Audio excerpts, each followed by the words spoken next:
all, Soul Sync. I am excited to announce that I am coming to Amsterdam to do a demonstration platform evening of mediumship with our next guest, medium Dennis Blaauw. It's on Thursday, the 6th of August. Find out more, get tickets in the show notes by going to Dennis's website, and hope to see you there.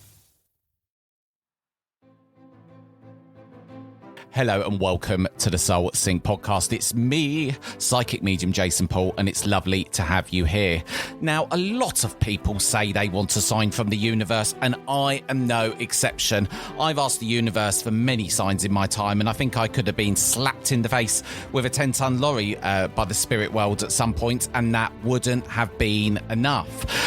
So a lot of people, they want spirit to show them something. They want proof. They want a spiritual experience. But I'm not sure people always understand what they're asking for, because what happens when the signs from the universe actually come? Because a lot of people are having experiences that you can't explain. Visions, intense energies, synchronicities, moments that completely change how you understand reality. And what happens when spirituality stops being a nice idea and starts becoming something deeply real? Because awakening isn't always peaceful. Sometimes it's beautiful, sometimes it's healing, and sometimes it's just as confusing as hell. Because even a lot of experiences that people have in haunted kind of house situations, a lot of the time that's them starting to awaken and open up.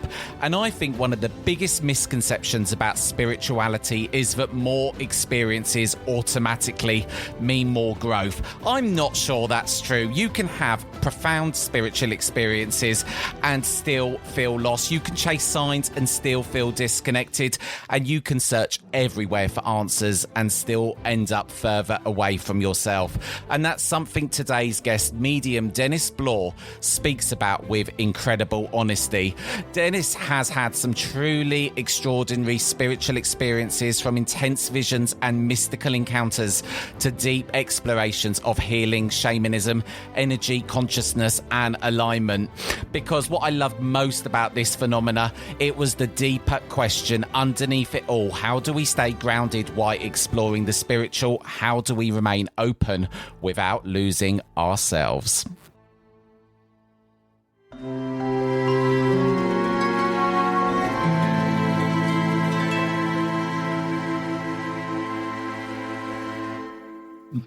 Dennis, welcome to the Soul Sync. It's lovely to have you on. Thank you, Jason. I first met you in a course fairly recently on mediumship, and I had the best time with you. I absolutely loved it because you kept my attention so much at every dinner time, because you've just got such a beautiful mind and a very inquisitive mind. So for everyone listening now, you tell us about you. You work as a software engineer, but there's a lot more to you spiritually, which we're going to unpack in a moment. Tell us about you. Yeah, correctly. So I'm currently not active, but I'm about to springboard launch my practice, and I've been trying to do that for a few times. And this practice is mainly focused on healing, and I really would like to go and to bring in shamanism into this work, or also maybe a little bit of acupuncture. Now, this sounds like already going into 3 different fields like mediumship, shamanism, and acupuncture. And unfortunately, I've been through all of that and many, many more. But what I connect very well with is nature. So trees, elements, animals, and using mediumistic capabilities, I also feel like spirit can also be present during healings. And unfortunately, I'm not such a big fan of doing it online. I really like to do it in physical context. But nowadays, you see that everything goes more and more online, even healing, like energetic healing. So I'm not so sure how I would get that a place yet. But because a big part of healing, as I see it, is also reconnecting either with your spirit guides, people who passed, or just the divine in general. And I think most of us actually get a very good new harmony by reconnecting. And mediumship definitely has the capabilities to offer this. So I'll definitely keep some mediumistic things in there. That makes sense. Many strings to one's bow, but I like that. And I think, firstly, that healing and mediumship go hand in hand. They do. Mediumship is healing, isn't it, in itself? And combining, having those three distinct interests is very interesting. Even the shamanism and how that sort of ties into things is interesting as well. Yeah, I agree. And I'm very curious how it will eventually end up, but I'm gonna definitely start with the evidential mediumship, maybe some trance mediumship, and I'm gonna do the energetic healings. And what I'm currently also doing, especially for myself, is realigning devices or crystals. So I'm very sensitive, for example, to electric devices, and in the beginning, I was just keeping my energy up high, but because I'm running a family too, being a software engineer, it's not really the nicest spot to keep your energy well refined. So what happened was that the effect of either my phone or the laptop and my tiredness started to get at me. And instead of being able to keep up, I figured, well, you know what I can do? I can rewrite also the devices and the crystals.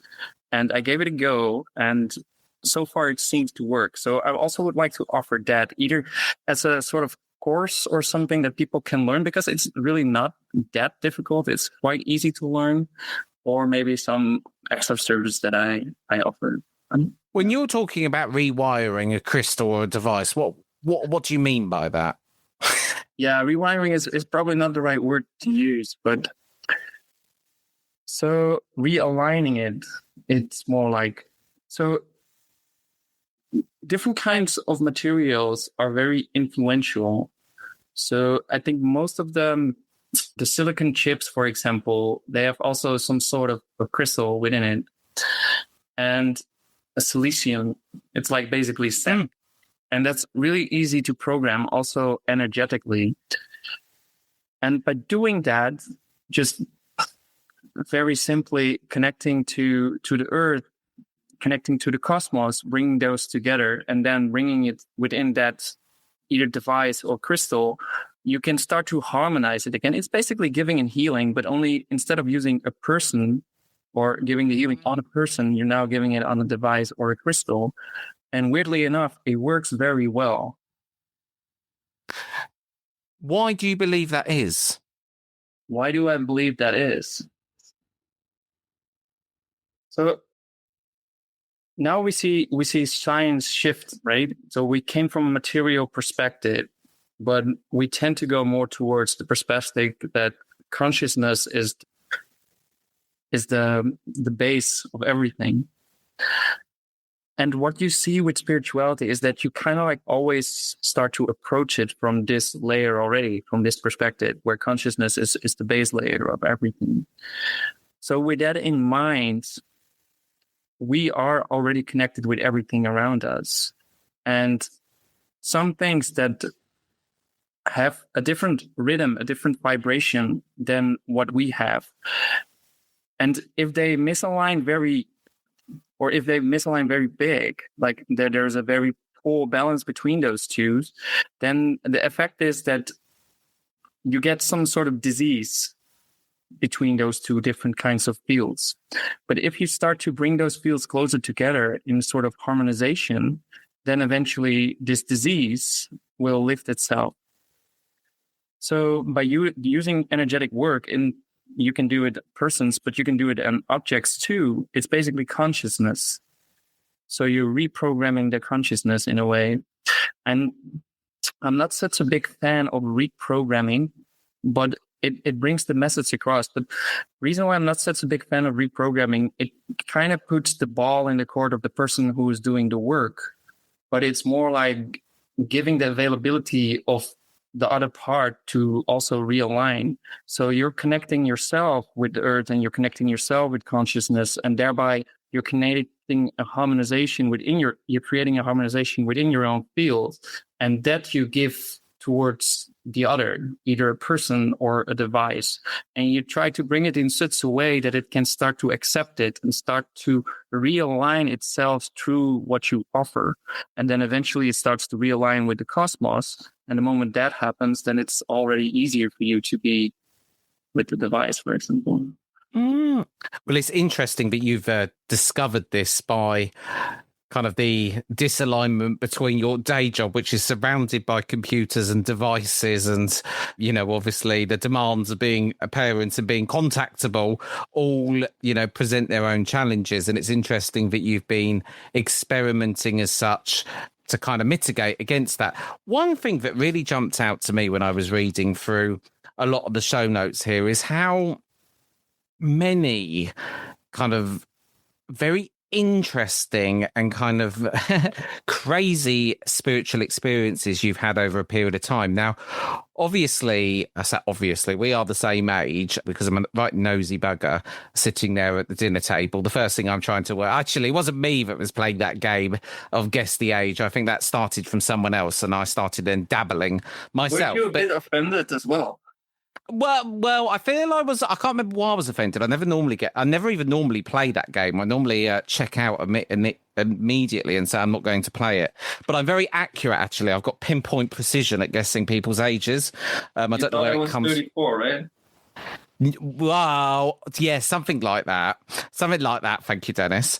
But one thing that jumped out to me was, and the reason I wanted to say your age was to put the next point into context. But when you was 19 years old, you had a very kind of crazy experience, it sounds like. Tell us a bit about that. We'll be right back. Hello, my darlings. I'm launching a brand new monthly newsletter. Think of it as SoulSync in your inbox once a month. Or we'll be like pen pals. I'll tell you what I'm up to in my mediumship, what I've been doing over the month. There'll be free meditation downloads, events. Sign up jasonpaulmedium.com down at the bottom of the homepage, and I'll see you there.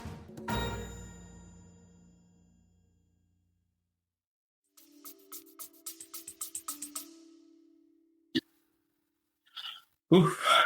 Yeah. So there was a different ball game going on in spiritual country, I would say. So we were prior to 2012, and there was this whole vibe of that there would be a window present to humanity to gain easy access to enlightenment, and that it would roll out in waves. So prior to 2009, I was already working towards enlightenment on a pretty intense manner. And not that I would do a lot of meditations or I would do a lot of practices, but it was just constantly on my mind. Like everywhere that I went into a conversation, I had it on my mind.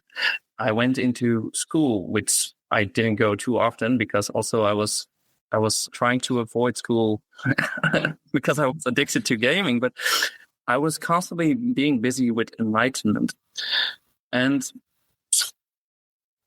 so what started to happen around that period is that I started to have very strong visions of this manifestation as well. What I talked about, that there would be a wave of enlightenment and that there would be a lot of people jumping on that boat. And it was not necessarily like, if people talk about 2012, I still hear a lot of people say at the exact year 2012, but it wasn't like that. The feeling was that it would start way earlier and it would kind of like end around 2012.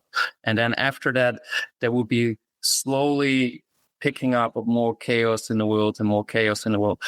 And that's interesting because I still have that same feeling and I think it's shared.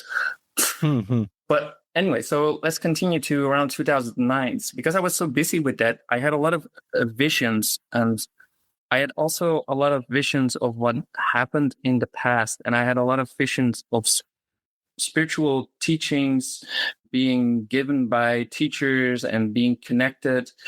And I had a lot of deja vus. But besides this, at the same time, parallel to it, I had also a very strong inner emotion. And this inner emotion, I'm quite not sure where it came from, but there was this anger within me. And it was anger towards myself and anger towards the world. And I played with that a lot because this emotion made me reach deeper within myself. It was like this emotion came from a deeper layer. And by accessing that emotion, I was able to also access that deeper layer. Now, mind you, the world that I was living in was very shallow, of course. I was just doing like my high school and that was it. I was doing some work. But then with that emotion, I could connect to something deeper, a deeper truth. And I knew that I was on my way of resolving this emotion and eventually expanding into something new, like a new consciousness for myself, a new perspective to life. So high school was about to end, and I team up with 3 others, and we set out to go to a spiritual journey towards India. It wasn't my choice. I actually wanted to go to China instead. However, I didn't want to travel alone. Somebody else really wanted to go to India. And a very good friend of mine also wanted to join. And he also really liked India. So we set on India. And prior to that, I remember laying in my bed and still playing with that same emotion. And the anger was so intense that I kind of like had an idea of, let's just fuck it, for a better word.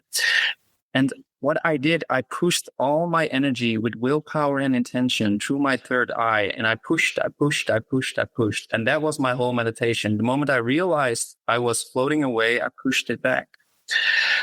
Eventually, I couldn't handle it anymore and just fell asleep. But while I was dreaming about being in India on the slums, and this woman appeared next to me. It started first with a small child appearing next to me, showing me India and the slums. And then this woman appeared next to me, and she asked me the legendary question, legendary for my life, but what do you want to do? Oh, one of the biggest questions we can ever be asked at a young age. What does one want to do? It's a big question. I'm still asking myself that one at the moment, Dennis.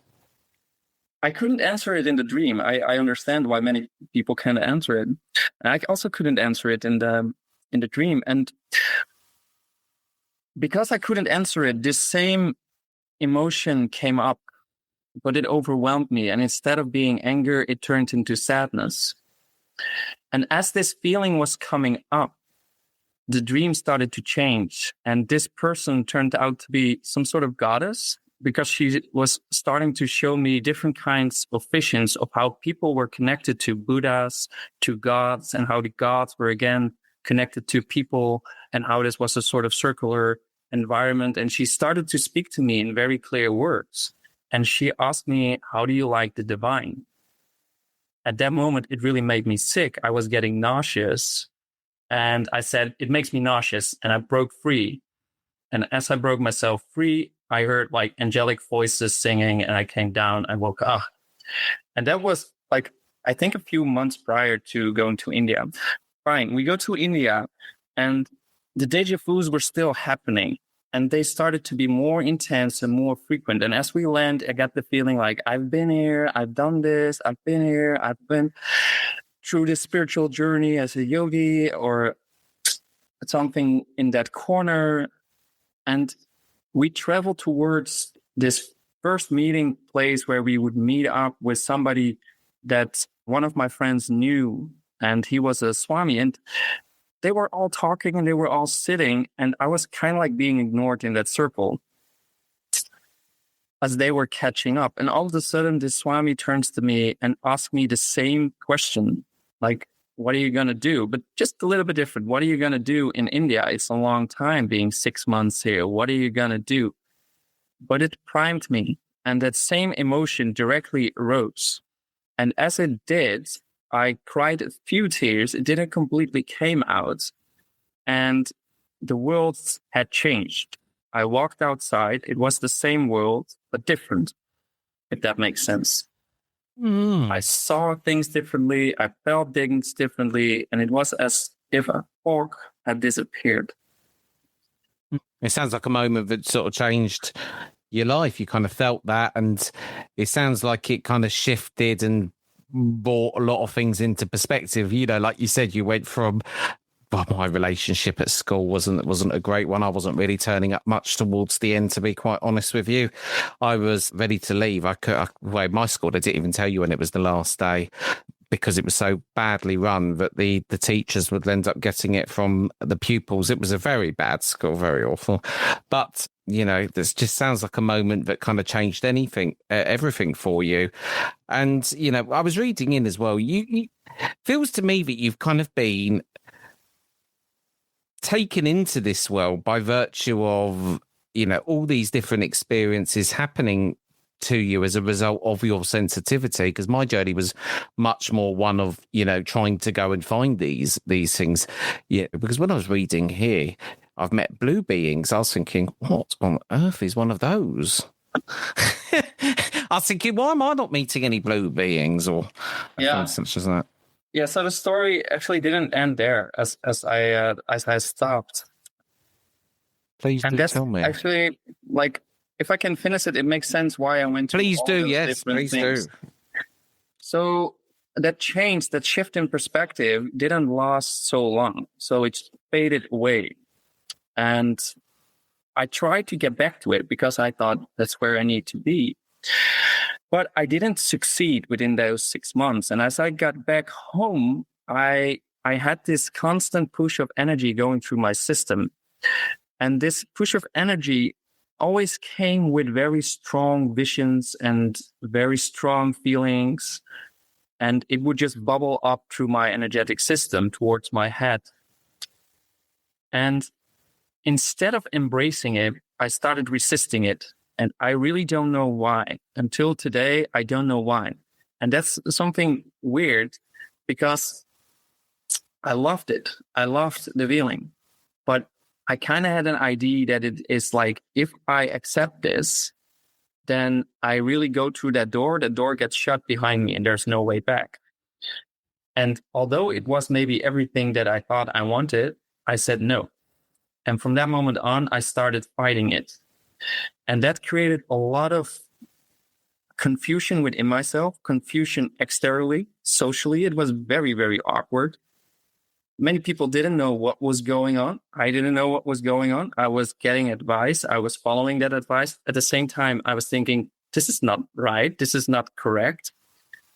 And I went to some different people who were supposedly helping me.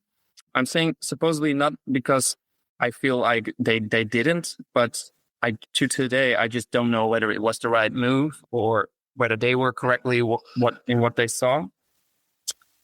However, I turned eventually the knot down and the energy stopped flowing and leaving all the burnt bridges behind me with bigger confusion inside of myself, but still a very strong push to develop spiritually. But now I was kind of afraid of yoga. I was afraid of Reiki, which I picked up, and I didn't know what to do.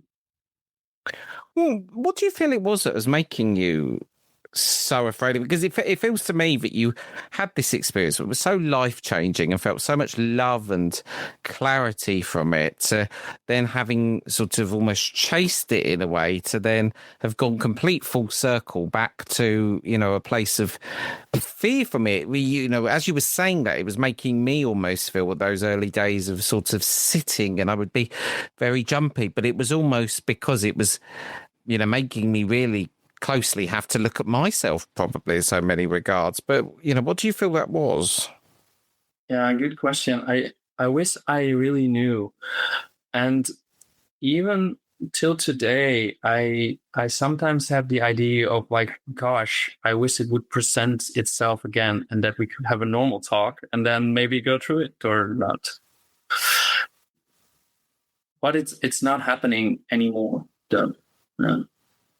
But that then led you on to have a lot of other experiences, hasn't it? Because it feels to me, okay, that stopped, but then, Pandora's box has opened here looking at some of what you've experienced. It did. I think around the first thing that I started picking up was, okay, I wanted to go to China. Okay, let's do something Chinese. So I went to follow an acupuncture course and started to do more Qigong. Also, I started to do more shamanism because that was around and people that I knew were working with it. And I know it's not the correct term because it was Native American tradition and then the energetic healing aspects of it. What we called it shamanism, and I think many people still call it shamanism. And the story kind of like bubbled through these different traditions that I was picking up. For example, in shamanism, you have this, or especially in Native American tradition, you have this concept of a spirit animal. And I was sitting there going in a trance meditation, and then somebody would guide you. So a guided trance meditation, going through, it's very regular. Like everybody does it. It's like you go through this meditation where you go either underground or upwards. And then when you're deep enough, you open up a door and then you just let your mind explore what is there and let the animal come to you. And that's your power animal, right? So as I was sitting there, I was going through that, and I first met one animal and I'm like, no, I'm not there yet. The meditation is not done. And I started continuing and forcing myself to continue up the ladder. And then eventually the meditation was there to see the animal. And as I saw it, the same animal came to sit on the roof as we were meditating. And just this pillar of lights and energy dropped down from above. And it was definitely not me just imagining it, because I believe you. The shaman doing this also was like, yeah, that just happened. Of course that happened. And for him, it was like the normal thing in the world. And I was like, yeah, okay, awesome. That just happened. And from there on, I saw this animal appear more often as I was still struggling, for example, whether or not I should have this energy, because it didn't directly close, right? So it went in phases and slowly, eventually everything closed off. But this energy was still kind of sometimes coming up in me. I went to the beach to have like a session with myself to make up my mind what to do. And as I'm walking towards the beach, 4 of my power animals are sitting just before the entrance of the beach. And they caw at me. As I go up and I start meditating, I get this rush of energy again. And I'm sitting on a carpet that I brought in India. And people must think I'm crazy, but like I took it, and symbolically I was like, okay, I'm done with this. And I threw it in the sea. Luckily there was wind and it threw right back, the wind threw it right back at me. I picked it up and then I threw it again in the sea and I walked away. And as I walked away, and these 4 crows came over the dunes and they encircled me and they started cawing at me. So I stopped. And then they took off and they circled around that same cloth that I was sitting on. And they started again, wanting me to pick it up, or at least that's how I interpreted it. And I came there, I picked it up, and then they flew off. What do you believe when these experiences are happening? Why do you feel they're happening to you on reflection now? Because you're not listening and they want to make... Yeah, okay. I thought you were going to say that, like a slap in the face from a spirit world. It almost makes me laugh, because it's when the spirit world wants to grab my attention, they know the ultimate way to do it is to use buckets of humor, because it's the only way to really grab my attention, is to make something really ridiculously funny. But it's funny the things that the spirit world have to do to make us get attention. Even the fact that you've had to have 4 power animals circling you in such a way in order to get your attention in that moment. It does make me, it's very interesting, isn't it? Yeah, it is. But what do you think these experiences? So go on. What I really wanted was just a normal conversation to have like an understanding of what's going on. But yeah. It was the sort of experience where you were left with more questions than answers at the end. Yeah. Yeah. And they say I'm intelligent, and I'm like, yeah, they got that wrong at least.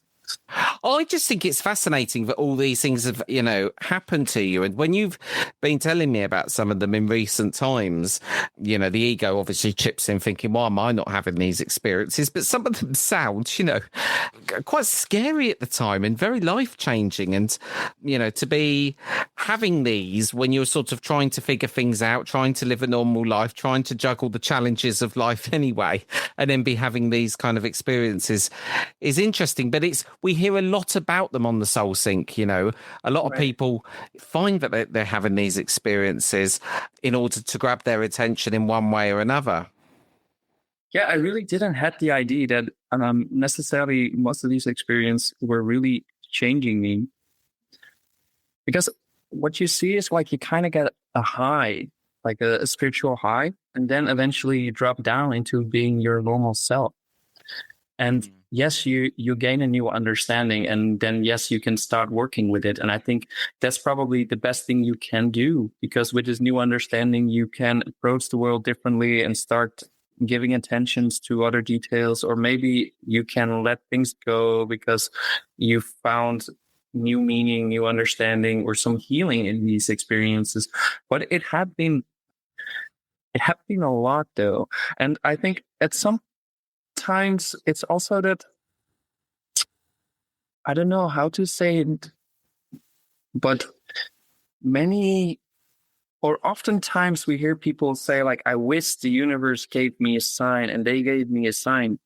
But maybe something else is going on too. And that is when you align yourself to a certain rhythm of energy, to a certain vibration, then automatically certain things start following up.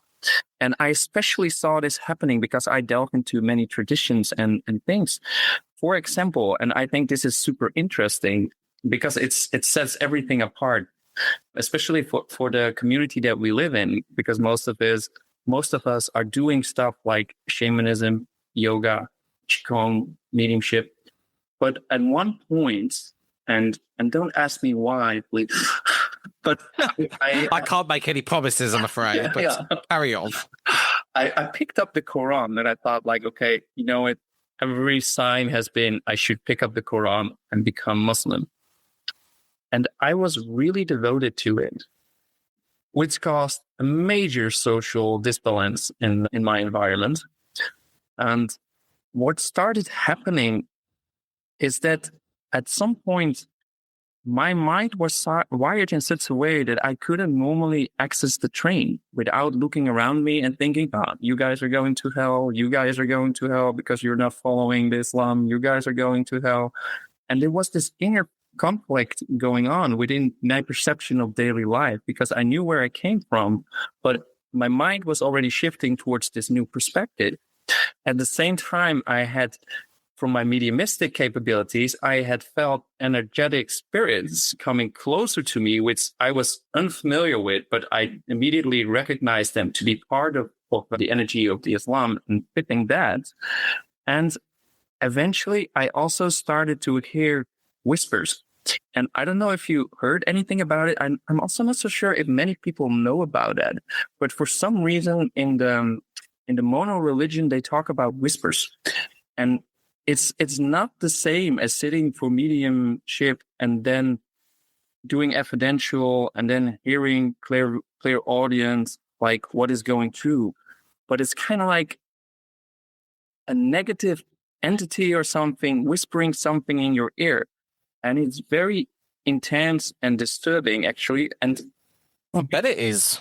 It was not something like, oh, you are crazy. You are definitely crazy. No, it was predictive things. So, for example, I would hear them sing the song that would pop up on the radio, and I didn't even know somebody would turn on the radio. And it was really weird, but I got out of that. So eventually, all those things left me again, as my mind just automatically cleans it. One good thing is like we have an automatic cleaning system. It's in our body. So the moment we harmonize it, like our body heals, but it also goes for mental capacities. The moment we harmonize our mental capacities, it starts flushing out stuff we don't need anymore. And what you don't use, you lose. So when I stopped it and I started to let it go, it just almost immediately also dissipated from my mind. And I started to see the world as I was before. Probably also because it really didn't fit with me. So it was easier for my own being to go into a different vibration than I was in there. So it was also not really gluing to. I feel like I want to ask the question you just asked me not to ask at the beginning, which was why. I won't ask it, but No. I think it's good because I was looking for a sign, and I felt that's what you were going to say. Yeah, and I've heard others say this too. What sign was you looking for? What path should I walk? And I've heard this from others too. Like they were asking, for example, there was this podcast series which I watched recently about a cult. And somebody there said, I was just looking for friends and I was praying for friends. And eventually I ended up with this cult. But because I was praying for friends and I really wanted to have a group where I felt like a cohesion, and this presented itself, I thought my wishes were granted. And then I dove in. You can understand how people get sucked into sort of cults for that very reason. You know, I'm looking for love. I'm looking for acceptance. I'm looking to be part of something. You know, I'll never forget, actually, one of the early episodes of the Soul Sync I did was about someone, a lady who sort of got sucked into a cult with her child at the time. And I've heard some crazy stories over a period of time about people who've you only need to look on Netflix, don't you? And there's so many of these crazy cult type stories. It's insane. And like what we said prior to this, like there's so many and they're so captive too. Like they really draw in a lot of people who are searching, and they draw in a lot of people who really want to make something spiritually. And when you see them on the surface, they seem right. But when you go in, then all of a sudden you realize, oh, where am I in now? And then this doesn't look like what I thought it was, and you know, your reality starts becoming distorted. So I wanted to ask you about something else you put interesting down on your form, which I was reading, which was all about your views on Dharma and karma. To some people listening to this, they're going to straight away wonder what I'm on about, Dharma and karma. Right. Yeah. So karma is probably mostly known in the sense that do good, receive good, do bad, receive bad. And Dharma is kind of like an extension of that, but it is sort of your life mission and where you should propel towards and what is propelling towards you. And a big part of Dharma is probably based on your karma. This is probably how most people know it. But what I think with karma, it's also not necessarily the universe giving you back what you put in. But sometimes we don't realize what we're doing to ourselves, to our own mind, to our own energetic fields. So if you take the concept that everything is consciousness, we come from the ultimate source, which is love, light, which is all-knowing. And then eventually we started to be us, separate, individual. But still this connection is within us.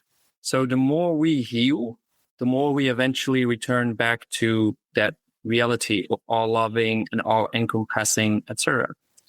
So that means that there is already a quote unquote correct path for us, which means like if we obtain wisdom, if we obtain compassion and stuff like that, then we align more with the ultimate consciousness, with the ultimate truth.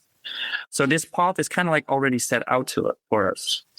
Now, if we deviate from it, so if we don't follow these things, we automatically, by nature and by design, we start to pull our field into a direction which is not helpful for it. So thereby creating a sort of disease. And this disease, this creates some friction, creates some vibrational activities within ourselves too. And that eventually starts interacting with things around us. And therefore, our reality can shift according to our own actions. So if you take this a little bit from a different perspective, what I'm trying to say is that if, for example, or let's first give another example, which will make the transition a little bit easier. If, for example, we have a very strong rage, and we really take that rage and we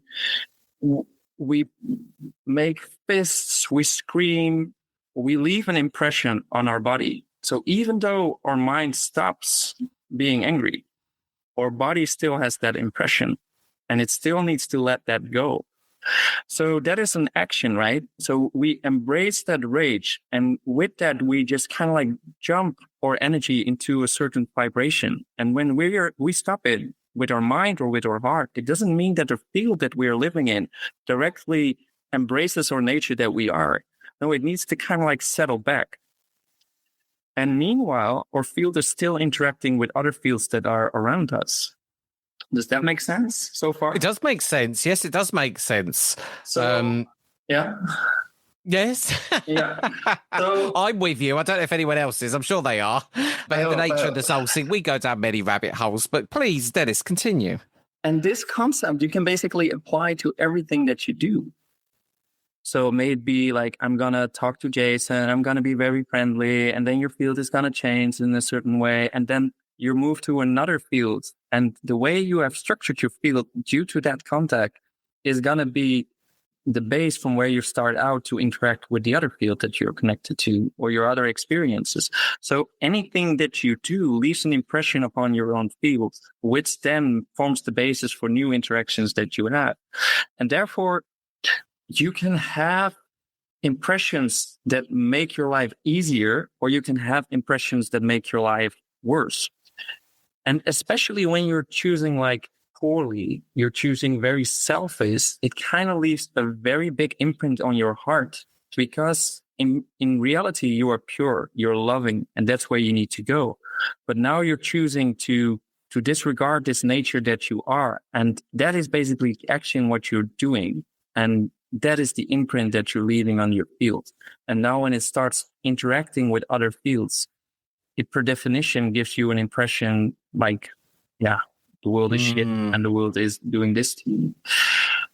So this is quickly laid out, right? But this is kind of like the concept, what I feel also plays a very big part in karma and dharma. It's very interesting. I think what you're saying there about your energy, and at the end of the day, everything is energy, isn't it? And if you're allowing yourself to be in situations, or you're absorbing someone else's energy or whatever, that is all going to carry with you. And, you know, I've even started recently being so much more aware of the thoughts I have, which again are energy, because, you know, it's like that whole thing, isn't it? You stub your toe when you get out of bed in the morning, and the rest of the day is an absolute nightmare because you've allowed that, you've taken that on board energetically. But, you know, I do believe that, you know, we carry these things with us. And if we're doing love-based actions, things that are kind, you know, trying to show, you know, everyone that we come into contact with some level of kindness, I believe that is what puts us in the right vibration energetically. So, you know, I totally get what you're saying there. You know, in your time as well, it sounds like you've had a lot of shifts in perspectives as well, because one thing that jumped out of me was, even we've talked quite a lot on this show about ayahuasca. I've never done it. I would love to maybe try it one day.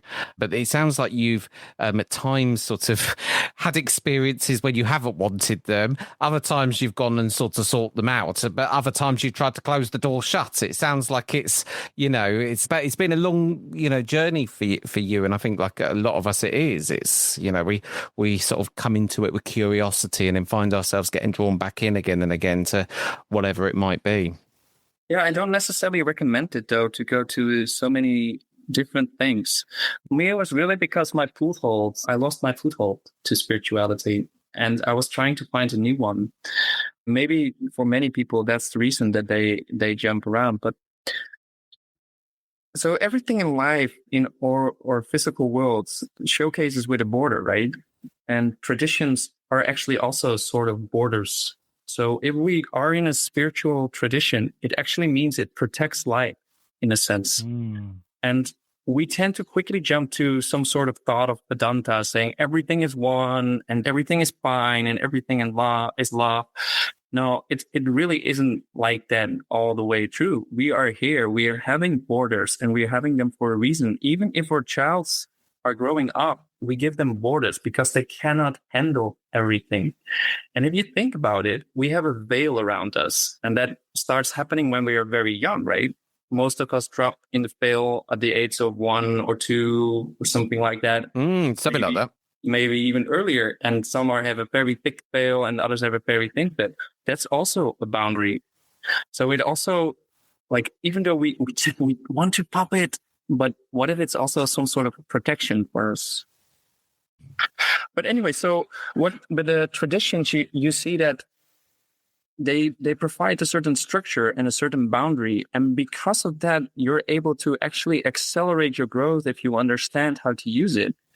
And because you're in that framework, you can grow to a certain point, and then you feel like, okay, now I'm not getting anywhere. I'm ready for the next step. And I think that should be the moment where you start switching traditions or you start opening other things. But if you constantly switch, your energetic field, what we just talked about, never can really start to vibrate differently.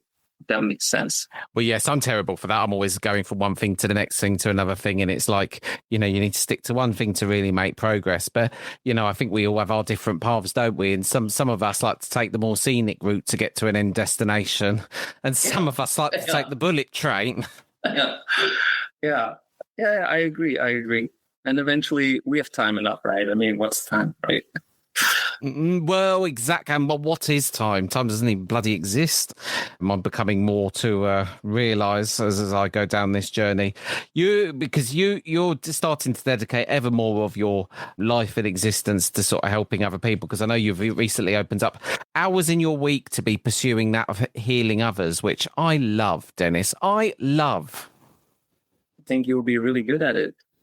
Yeah, I think you will. I was talking about you, not me. You're also very talkative. And that's also a good skill that you can help other people with. Well, yes, it is. I was more talking about you, though, having read on the show notes that you've opened up more week to treat others. But yes, I'm also trying to pursue that as well myself at the moment. Do you know what? I knew it would be a fascinating conversation because you are a very curious soul, and like me, you've got, many questions, and I've got myself, I'm always sort of bouncing from one thing to the next thing. But it's interesting because you've just had so many, crazy experiences over a period of time. And then we both arrive at this place of trying to develop our mediumship, which is beautiful, which is a whole nother path in itself. Yeah, it is. You said you also have different kinds of experiences. So I only know you from the classical English mediumship tradition. Then what else did you do? I meant I've had experiences in terms of feelings from the other world, feelings from the spirit. I wouldn't say I've gone into doing kind of other modalities. I did do some Reiki. I still do that from time to time. I do feel at some point I'd love to try ayahuasca, but I don't feel like my time is right now to be called towards that. I feel that my time to do that is later. And, I'm trying to go by only these days exactly what I feel, not what I think. But I've had a lot of experiences of the other world and them making themselves known to me. And like we said earlier on in the conversation, being slapped in the face by the spirit world, that seems to be at times the only way the spirit world can get through to me. So I've had many experiences where they've made themselves known with the most wonderful sense of humour that they know grabs my attention. Yeah, we're similar in that sense. I'm not getting humor, Deb. Not joking. Well, I think you've got a wonderful sense of humour. So I'm going to ask you, Dennis, in true Soul Sync style, to leave us on a theme for this conversation today. A final thought. A final thought. We're already at the end, huh? We do. It goes very quickly, doesn't it? Yes. Yeah, I think like we haven't touched on many other things too. I heard you say blue beings, for example. That was one of the things. So Tell us about blue beings, then leave us on a final thought, because I do want to hear about those, because I've never heard about that. I never heard about them either. But when our son was born, I was doing a lot of practicing trance mediumship, and I was receiving a mantra for myself, and I was also a little bit experiencing with some other things. And then I realized there were two beings present during a meditation that wanted to come close. Because with trance, I also developed a little bit of a sensation of what is around me, so that I can understand what wants to merge with me or blend with me. And I never saw these beings before. So I asked them to come close. And it was the moment I did that, and it kind of like my spirit team opened the door for them. Like it wasn't that they directly could come, but they opened the door for them and they could come closer to my field, and they started connecting intensely with my energetic system, so with my nervous system. And it was almost similar to how the encounter with the angel previously was, where they would just merge themselves in my field. And through that, you would kind of like start to get like being able to have like a telepathic conversation. And I was like, oh, wow. So this is cool. But the moment they started mentioning our son's name and drawing attention to him, I was kind of like, oh, let's not go there. And I cut off the connection. Yeah, I could imagine. Now, what turns out, after that, I started looking into blue beings, and a friend of mine actually noted me to a YouTube video where somebody explicitly is talking about blue beings. And supposedly blue beings come along when there are children. And they tend to be very healing, and they tend to be very guiding, but normally only when there are small kids around, or small children or babies. So it's kind of like an interdimensional being spirit. It's definitely not an angel, but it has a very high love and a high sense of purpose. And it comes on these occasions. Isn't that funny? Yeah. Maybe it's something to do with children in themselves. Yeah, who knows? So there's so much to this world that we just don't know, is there? There is so much do you mean more. that, like, if you would elaborate on that, how do you mean, like, it has to do maybe something with being the child in themselves, or? I just wonder if the blue beings were only coming through at the point of childhood. Do you feel that they're, maybe something to connected to just children? Because I've never heard of what a blue being is, you see. Yeah, it might also be that their mission is to make sure that souls connect towards Earth. And our son had physical problems. So there was a reason maybe in that line that why they would come and make themselves known. And they maybe thought like, well, if the parent is open to communication, why not use this channel instead of going all the way? Coming down here to do a bit of screening just to see sort of the family set up. Oh, we got here a father that looks slightly open. We got a not so open over here, but we can definitely do something with him, yes, for sure. And we see he's had experiences with his portal whilst 19. We'll push some of his buttons again over there, Dennis Blaauw. Yeah. Funny. Yeah, so the final thought, I would say, like, you would be surprised that so many things go, but what is important, I believe, and going through all these experiences, is that if you find yourself, then eventually you will attract the things that connect with you, and you can stay true to your own core values. Especially when dealing, for example, with spiritual highs, and you think, oh, that's a diamond, I want to get that. And I think we kind of set the wrong example, because we're showing all these spiritual experiences, and all people might be like, I want to get that. So they might go into different directions, which actually doesn't align with themselves. And I think that's not proper. Make sure you really align with yourself. And through that alignment, things start opening up. And that's how it did for me. Like the blue beings, for example, there was true alignment with myself and my spirit team.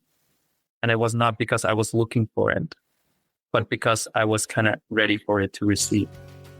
So trust your own values, trust your own core, and make sure you stand by your own values and your compassion and your own wisdom. And then eventually you see that, things start clicking. I think that's a lovely way to close the episode. Dennis, thank you for coming on to the Soul Sync. Thank you very much, Jason. It was too short. It was indeed. I'll be getting you back on before we know it, so don't worry about that. Super. Well, there we go. Wasn't Dennis absolutely lovely? Now, as I said at the very beginning, I'm coming to Amsterdam, and I'm going to be doing some mediumship there with Dennis. We're going to be doing platform mediumship. It's going to be a lovely evening. Do come along if you can. It's on Thursday, the 6th of August. Details are on Dennis's website. You can book there. Just go to his website in the show notes. I'm looking really forward to that because it's actually my very first in-person bit of platform mediumship. I've done it, obviously, as you know by now, a lot in the training world, in medium school, online, and of course in true Jason style. Of course, the very first time that I would be doing it in person, it will be in Amsterdam. But Dennis has got a beautiful energy to him, and I know that we're going to have an absolutely amazing night. So do come along if you can. Do sign up to my new newsletter now. Just go jasonpaulmedium.com. Every month I write to you. We're like pen pals. That's exciting. But until next time, lots of love.